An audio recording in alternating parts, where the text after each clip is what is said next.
Почитувани, Законот за двојазичност е спротивен на Уставот на Република Македонија. Законот за двојазичност ја разбива кохезивноста во македонското општество и ја уназадува употребата на македонскиот јазик како врзивно ткиво за сите етнички заедници кои живеат во земјава. Законот за двојазичност креира правна несигурност и предизвикува сериозни финансиски импликации, а реално нема да придонесе за подигнување на стандардот на албанците во Република Македонија.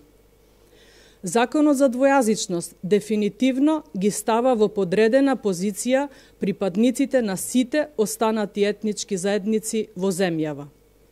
На сите овие недостатоци укажуваа правните експерти, председателот на државата и општата јавност, но СДСМ одлучи да се инаети на штета на државата и граѓаните и на сила да го турка неуставното решение. Наместо да го повлече законот и да ја прифати конструктивната понуда за широка дебата, СДСМ упорно го турка законот за двојазичност, кој е спротивен на Уставот и штетен за граѓаните и за државата. Почитувани, денеска ќе ви образложиме дел од членовите кои се во директна спротивност со уставните одредби. На сите овие членови, пратеничката група на ВМРО-ДПМНЕ ќе приложи амандмани за нивна корекција. Имено, според член 8 од законот, книжните и кованите пари, како и поштенските марки, ќе содржат символи што го представуваат културното наследство на граѓаните, што го зборуваат македонскиот јазик и кирилското писмо и јазикот што го зборуваат најмалку 20% од граѓаните и неговото писмо. Според овој член, исто така, униформите на полицијата, пожарникарството, здравството, во Скопје и во општините во кои најмалку 20% од граѓаните зборуваат службен јазик различен од македонскиот јазик, се напишани на македонски јазик и неговото кирилско писмо, како и на јазикот што го зборуваат најмалку 20% од граѓаните во Република Македонија и неговото писмо.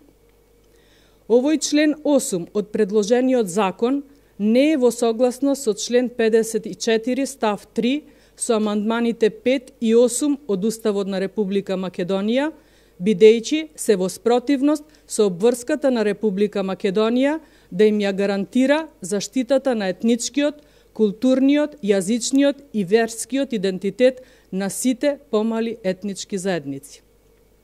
Членовите 12, 13 и 14 од законот не се во согласност член 54 став 3 со амандманите 5 и 8 од Уставот на Република Македонија, поради тоа што се во спротивност со обврската на државата да им ја гарантира заштитата на етничкиот, културниот, јазичниот и верскиот идентитет на сите заедници, што им го ограничува правото по службена должност на помалите етнички заедници да ги добиваат личните документи на јазикот кој го зборуваат помалку од 20%.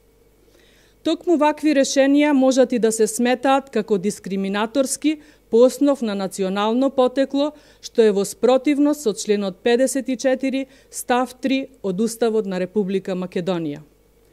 Колку аматерски, неуко и на брзање е пишуван законот за двојазичност, најдобро говори член 24.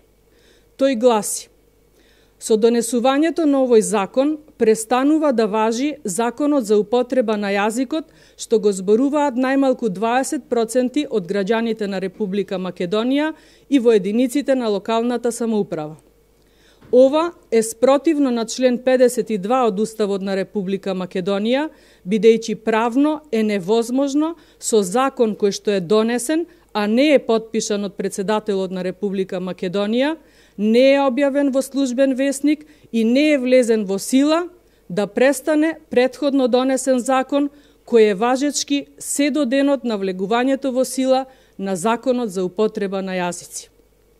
Почитувани, ваквиот закон доведува до опасност да се наруши хармонијата и кохезијата на македонското мултикултурно општество, бидејќи доаѓа до деградирање на единствениот интегративен елемент македонскиот јазик. Овој закон нема да го унапреди животот на граѓаните. Владата на СДСМ, наместо трошење на време и пари за закони кои не носат единство и просперитет, треба да се насочи кон мерки и проекти кои го унапредуваат животот на граѓаните во Република Македонија. Ви благодарам.